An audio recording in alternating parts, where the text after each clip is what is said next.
Right, let's talk about outliers and what they are in terms of our data. They are extremely high or low values in our data sample. Here's a data sample of some temperature values that has been sorted over 14 days.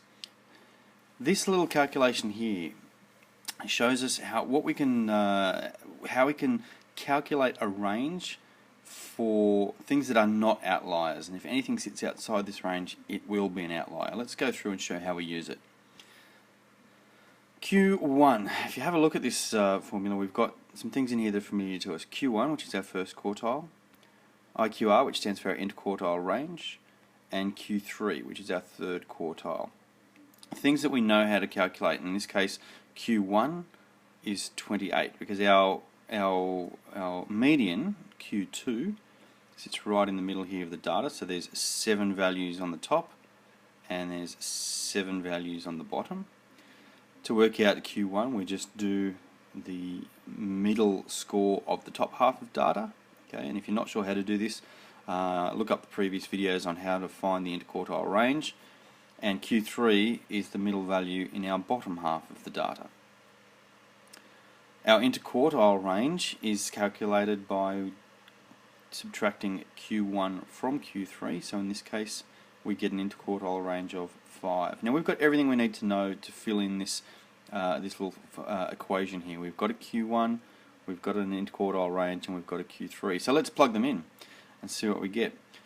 28, take 1.5 times 5 is the bottom half of our range, and the top half we just plug in our values for Q3 here. Now really important you watch your order of operations. Okay, so we're going to have to do, when we calculate what this number actually is, remember to do the multiplication first.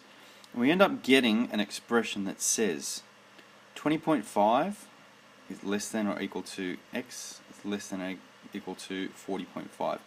So if any score sits between 20.5 and 40.5 inclusive, we say it's not an outlier because it sits within this range. Anything outside of that would be an outlier.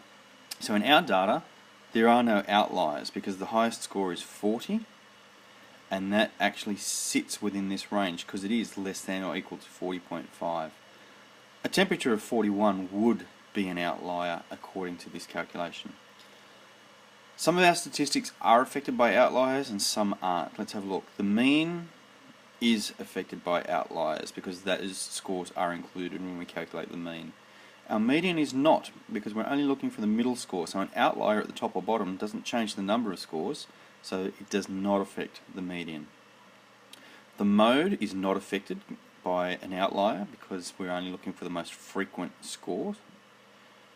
Range is definitely affected by outliers because if we had a really high score, it would blow our range right out. So yes, it is definitely affected.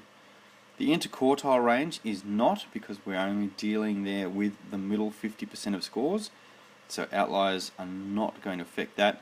Standard deviation is a measure of how far a score varies from the mean, and since the mean is affected by outliers, that has a flow-on effect for our standard deviation, so yes it is.